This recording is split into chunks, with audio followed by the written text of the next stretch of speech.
Hi, Terry here again.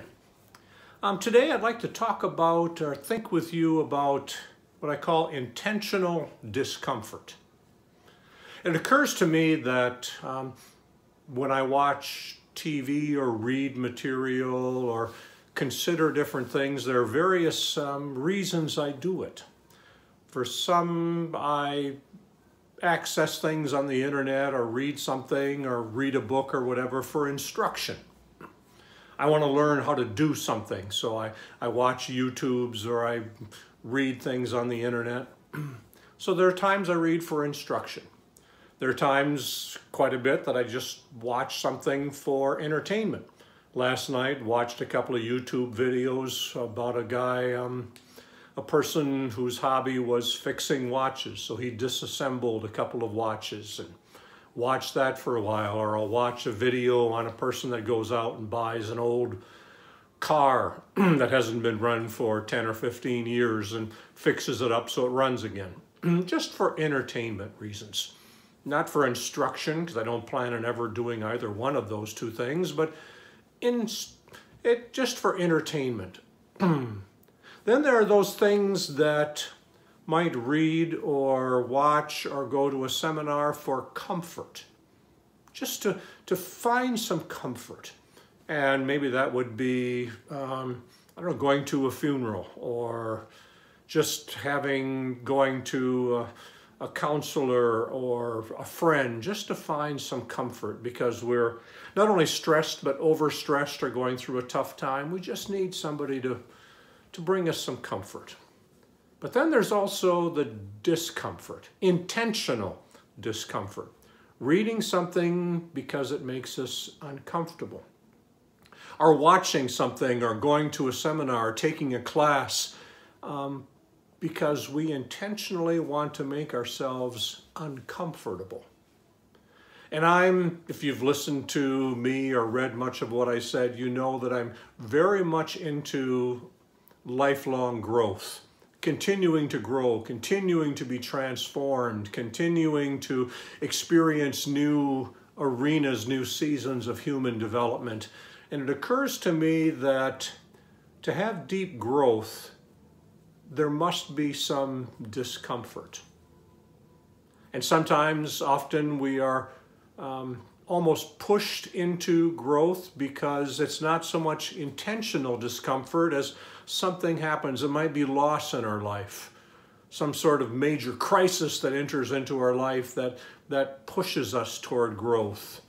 We might call it a midlife crisis, where something happens in career or empty nest or losing somebody very close to you and important to you, which happens more and more as we age. Part of life. But then there's also the intentional discomfort. So for those that are part of a faith community, you know, in my tradition, it would be going to a church week after week and hearing sermons week after week that bring comfort and assurance. Okay, there are times for that, but they don't interest me as much. Or taking another class on Romans or John or Matthew or whatever, where it's a very comforting thing. I've heard it 1,000 times before. Not as appealing to me, for whatever reason. So I seek to have a regular diet of intentional discomfort. Reading something that makes me uncomfortable, or delving into race relations. And that's important right now, that there's legislation and a lot of action to say we don't want to be faced with core racial bias, things built into our culture. We don't want to face that. It makes us uncomfortable. Therefore, we want to legislate against it or say we don't want that as part of our regular diet. Well, I say it's a very healthy thing, a very growth-producing thing to make ourselves intentionally uncomfortable. I see that in my faith tradition. that discomfort was a part of the core, it changing the way people saw things, the way they approach culture, the way they approach their enemies. I see that in every faith tradition that starts off so often with intentional discomfort.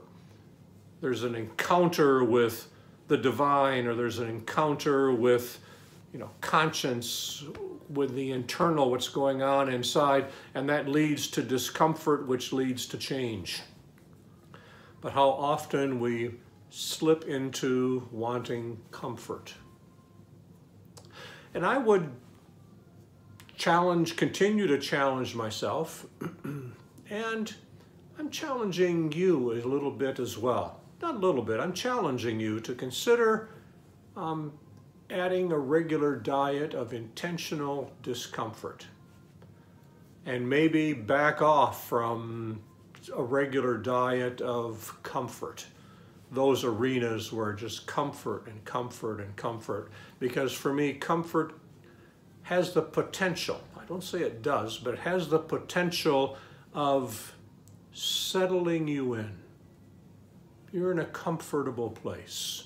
Everything's fine.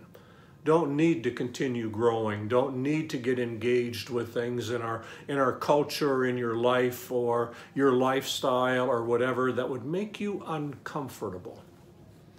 If for me to intentionally avoid discomfort is to intentionally avoid growth.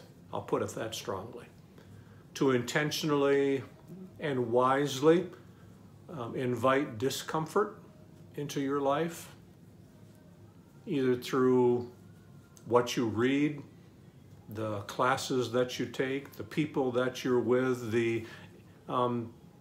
those that you actually connect with, to hear something that is uncomfortable, that a little bit unrestful. I consider that to be an incredibly healthy decision to make. So add some regular dose of intentional discomfort. You'd be surprised how much you can handle if you recognize this is intentional. This is growth producing. This is a healthy diet for me. So, talk to you next time.